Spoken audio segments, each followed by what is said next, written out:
Sir, America Iran वाली tension बाजार को अभी भी परेशान कर रही है। लास्ट ईयर हमने देखा कि ट्रेड वॉर ने परेशान किया, इस बार वॉर ने परेशान किया इस साल में।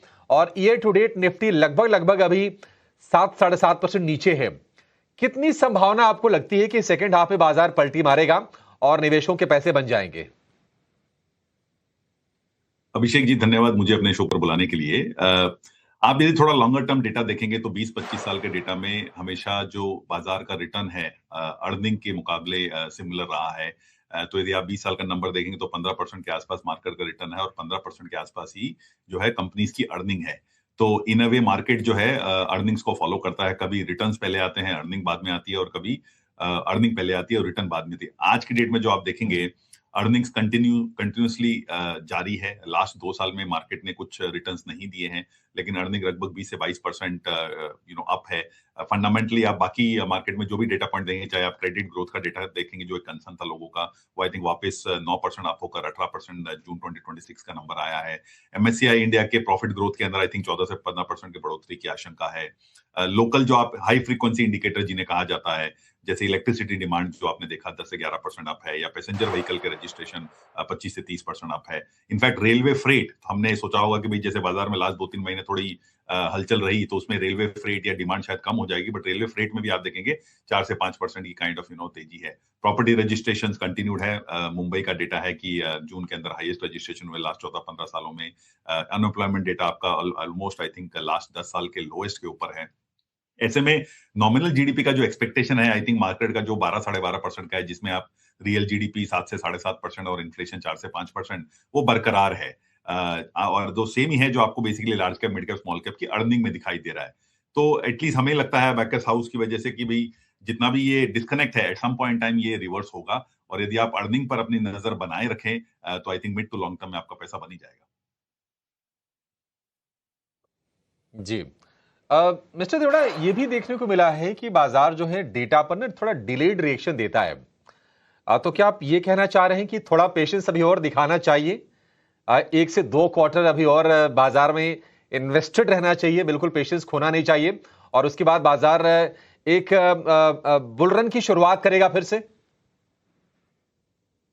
देखिए एक जो डेटा पॉइंट है जो आपने जैसे बताया कि बाजार जो है डिलेड रिएक्शन देता है, तो वो सही है। जो बाजार में जब नेगेटिव सेंटीमेंट ज्यादा होता है तो पॉजिटिव चीजों को इग्नोर कर देता है, but as long as fundamentally positive चीजों पर कंटिन्यूअसली काम हो रहा है, आई थिंक कहीं ना कहीं जो है market will come back to its senses और वापस आ जाएगा। मैं आपको एक बहुत ही छोटा सा डेटा पॉइंट देता हूँ। सैमसंग ने अभी अपनी अर्निंग अनाउंस करी क्वार्टरली। वो रफली आई थिंक $59 बिलियन की अर्निंग अनाउंस करी थी। और आप यदि टॉप 500 कंपनीज ऑफ इंडिया का क्वार्टरली प्रॉफिट देखें तो वो भी लगभग 50 बिलियन के आसपास है।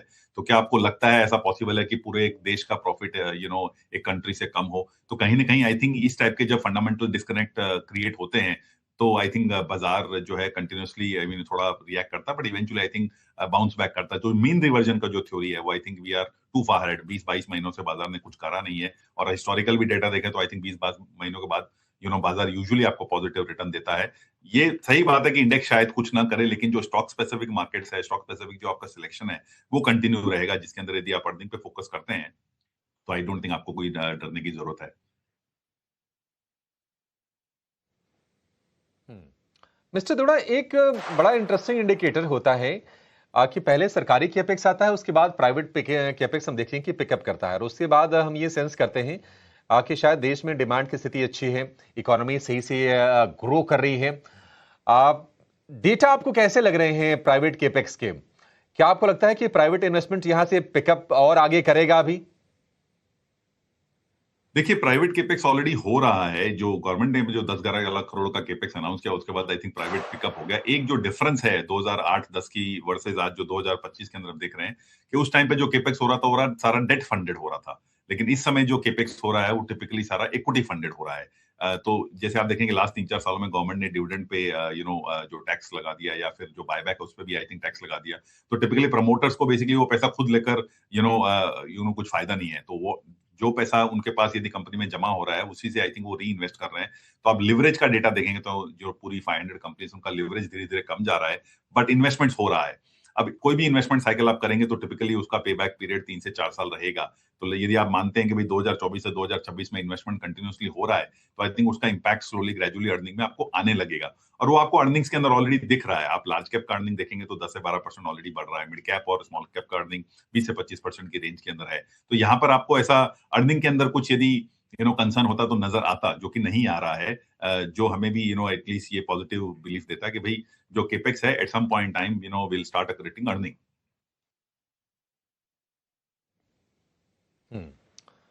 मिस्टर देवड़ा, एआई को लेकर मतलब चर्चाएं जोरों पर हैं और हम देख रहे हैं कि जो स्टॉक्स चले एआई बूम में, ऐसा नहीं कि बहुत वहां पर कोई ज्यादा प्रॉफिट टेकिंग आई हो। अब यहां पर अगर हम इंडिया की बात करें तो हमारे पास बहुत सीमित विकल्प हैं एआई सेमीकंडक्टर स्पेस में ट्रेड करने के लिए या फिर इन्वेस्ट करने के लिए। आपके हिसाब से स्ट्रेटजी क्या होनी चाहिए, कैसे पैसे बना पाएंगे हम? देखिए अभिषेक जी, बड़ा इंटरेस्टिंग पॉइंट है। आप देखेंगे कि भारत में सबसे ज्यादा मोबाइल फोन क्यों चलते हैं? बिकॉज हमारे पास जो है 386 486 पेंटियम कोर सेलो एक और जिसका भी है पाम टॉप डेस्कटॉप किसी भी लेने के पैसे नहीं थे, तो हम डायरेक्टली मोबाइल पे मूव हो गए और हमारा जो यूकेपेक्स है वो बच गया। एंड आज की डेट में सब कुछ आई थिंक मोबाइल की तरफ से हो रहा है। एआई के अंदर ऐसा है सर, एआई को बेसिकली जनरेट करने के लिए, बनाने के लिए रफली आई थिंक मार्केट में जो नंबर्स है $1 ट्रिलियन का केपेक्स है। यदि हमें वो $1 ट्रिलियन का केपेक्स करना भी पड़ता तो शायद हमारे पास उतने पैसे थे नहीं। तो यदि हमने एआई ट्रेड में पार्टिसिपेट नहीं किया है तो आई थिंक इट्स ओके, हम एआई को सैस मॉडल की तरह यूज कर सकते हैं। और पुराने यदि आप हिस्ट्री देखें, जब भी मार्केट में कुछ नया चीज आया है, फॉर एग्जाम्पल रेफ्रिजरेटर जब इंडस्ट्री आई थी तो आई थिंक रेफ्रिजरेटर से ज्यादा कोल्ड ड्रिंक इंडस्ट्री ने पैसे बनाए। ट्रेन इंडस्ट्री आई तो ट्रेन से ज्यादा I think cement steel construction company ने पैसे बनाए। जैसे हार्डवेयर जो आई थिंक जिन्होंने पीसी बनाया था उन्होंने उतने पैसे नहीं बनाए जितने सॉफ्टवेयर कंपनी ने बनाए। तो एआई का जो यूज है आई थिंक इंडिया में बहुत ज्यादा है। जितना भी हम ऑटोमेशन या जो इनएफिशिएंसीज बिल्ड कर सकते हैं, एक छोटा सा एग्जांपल दूंगा। आई थिंक लास्ट क्वार्टर एक लार्जेस्ट एनबीएफसी ने अपने रिजल्ट्स डिक्लेयर किए और उन्होंने बताया कि जो एआई बॉट है उनका, उसके थ्रू वो लगभग साल के 2 करोड़ कॉल को सुन रहे हैं और उसके जरिए लगभग 2000 एडिशनल करोड़ का उन्होंने डिसबर्समेंट किया। तो ये टाइप की जो सिनर्जीज है वो सिर्फ इंडिया जैसे मार्केट में जहां पे बहुत ज्यादा कंजम्पशन है, बहुत ज्यादा kind of domestic consumption story है, वहां पॉसिबल है। आज की डेट में भी आप एआई आईटी कंपनी का देखें तो रफली आई थिंक 2 से 3% की ग्रोथ है। आई थिंक 2 से 3% की ग्रोथ में I think IT market recover होना थोड़ा मुश्किल है। बट जब तक वो ग्रोथ वापस 8 से 10% नहीं आ जाती, हमारी खुद की ऑर्गेनाइजेशन जब हम एआई इंप्लीमेंट करने का भी कोशिश कर रहे हैं तो आई थिंक हमें कम से कम भी 3 से 4 एडिशनल इंप्लीमेंटर चाहिए जो हमें बता सके कैसे करना है। तो वही चीज आई थिंक मार्केट में होगी। जैसे जैसे मार्केट में एआई इंप्लीमेंट होगा, आई थिंक थोड़ा सा जो आपको है कॉस्ट एफिशिएंसी नजर आएगी। तो शायद एआई या डेटा सेंटर के हमारे पास डायरेक्ट प्ले नहीं है, बट उन्हें हम वाया प्ले कर सकते हैं। जैसे आपका पावर बैकअप सॉल्यूशंस हो गया, या आपका बेसिकली लार्ज कॉन्ग्लोमरेट्स हो गया जो डेटा सेंटर में इन्वेस्ट कर रहे हैं, या वाटर ट्रीटमेंट प्लांट्स हो गए आपके, या फिर आपकी केबलिंग कंपनीज हो गई। तो डायरेक्ट प्ले तो देखिए जब आएगा तब आएगा, लेकिन इनडायरेक्टली आई थिंक जो एआई की डिमांड की वजह से जिनकी डिमांड बढ़ रही है वो चीजें हम सर्टेनली आई थिंक ले सकते हैं और आई थिंक उसमें थोड़ा पैसा बनेगा। ठीक है मिस्टर देवड़ा, बहुत शुक्रिया आपके बहुत ही ब्यूटीफुल इंसाइट्स के लिए। और जो डीप रिसर्च करके आप लेकर आते हैं सर, बड़ा मजा आ जाता है, आनंद आता है आपके स्पीच को सुनकर। Thank you so much for your time today. फिर से आपसे मुलाकात होगी।